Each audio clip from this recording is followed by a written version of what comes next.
የአዲስ አበባ መታወቂያ የአገልግሎት ዘመንና ሌሎች ማሻሻያዎች ሊደረጉለት ነው።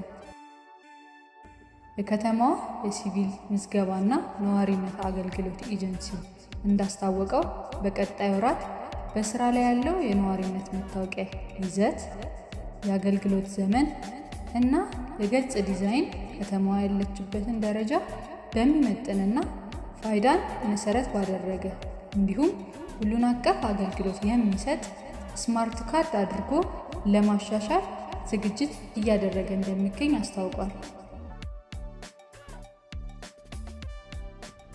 በተጨማሪም ተቋሙ ለ2 ሚሊዮን ነዋሪዎች የዲጂታል መታወቂያን መስጠቱን ገልጿል።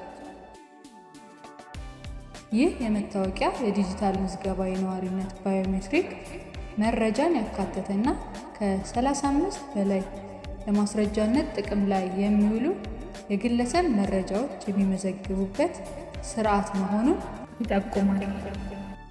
የሲቪል ምዝገባና የነዋሪነት አገልግሎት ኤጀንሲ የወረቀት መታወቂያ መስጠትን ለመጨረሻ ጊዜ ማብቃቱንና ሙሉ ለሙሉ ወደ ዲጂታል ሽግግር መደረጉን ባለፈው ሰኔ 25 2016 ዓ.ም ይፋ መደረጉን በመረጃው አስታውሷል።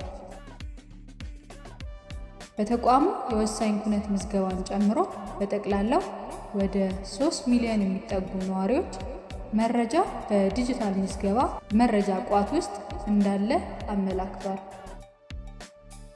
ለመረጃው ምንጭ ኢትዮ ኤፍኤም